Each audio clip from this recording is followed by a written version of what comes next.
Welcome to 50 Ways to Succeed at Work, where you hear stuff about ways to succeed even the most well-intentioned colleagues, advisors, careers officers and HR departments may never get around to mentioning.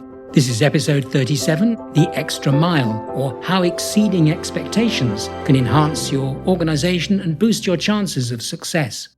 This is how Peter Sage, founder of several multi-million-dollar companies, including the Energy Fitness Group, Worldwide Health Corporation, Space Energy, and Sage Business School, how he sees it.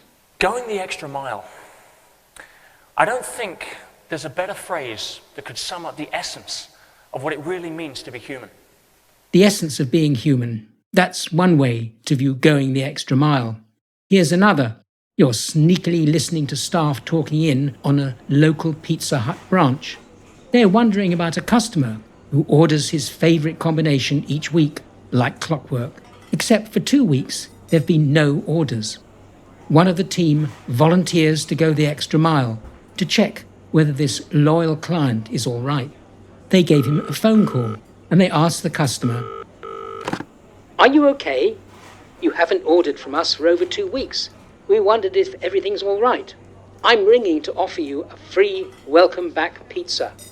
The unexpected, thoughtful gesture so impressed the customer, he never stopped talking about it with his contact for months. Now imagine that it's late on Friday.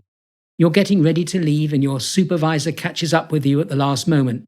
"Sorry about this, but can you stick around and help us work through a delivery issue we've been having?" What would be your reaction to this as it might apply to your work? If you're an extra miler, you'll tend to show up in this way. First, you assist co-workers with tasks and help if something goes wrong. And second, you make suggestions on how to move forward.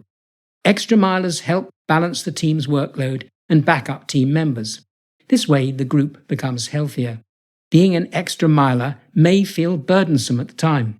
For example, more work may ruin your previous plans for the evening. In extreme cases, it may even upset holiday arrangements. Yet these add-ons could be good for you. They provide a showcase to demonstrate extra effort and commitment. The result can boost your chances of long-term success. Going beyond their basic job description is a source of pride for many people at work. Senior people, for example, prefer giving tasks and responsibilities to committed people who win favor through high work standards. Your employer pays you not just to turn up at work, though sometimes it may feel like that. Organizations worth working for will demand more than your mere presence. They need people committed to the values of the organization, which means people going the extra mile. Yet, no matter how motivated you are, you can still run out of emotional energy.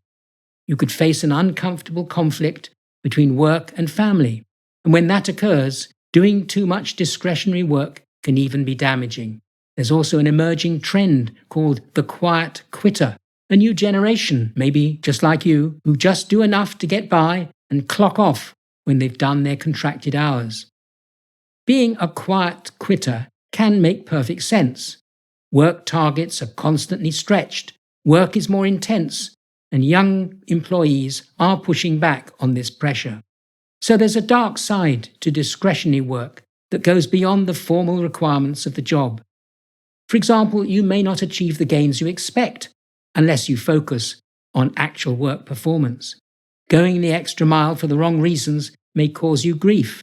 For instance, if you feel driven to do it to enhance your image rather than for the organization's benefit.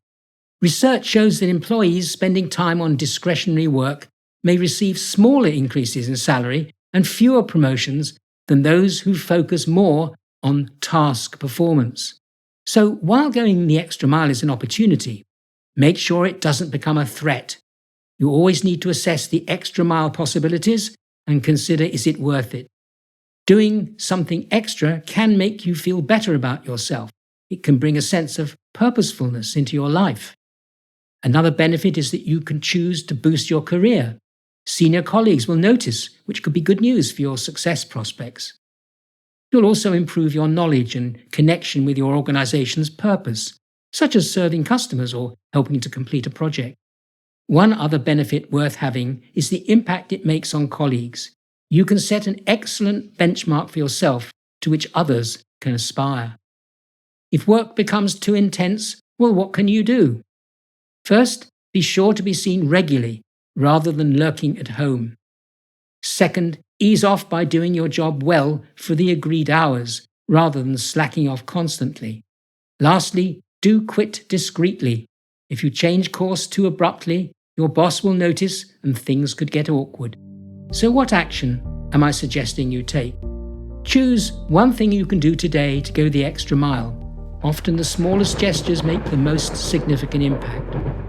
Treat the extra mile as an opportunity to develop rather than quietly quitting. Consider how going the extra mile will enhance your organization, not just your image or career. And my takeaway from all of this?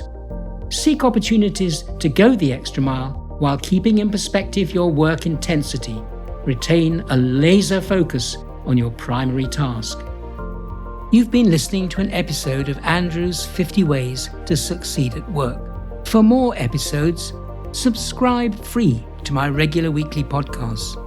You can catch up on past ones at the 50ways.site, where you can also become a foundation member with access to e-learning units, transcripts, further reading links, and the forum, where you can ask questions, share problems, and join a growing community of people who seriously want to succeed at work. Thanks for listening, and bye for now until next week.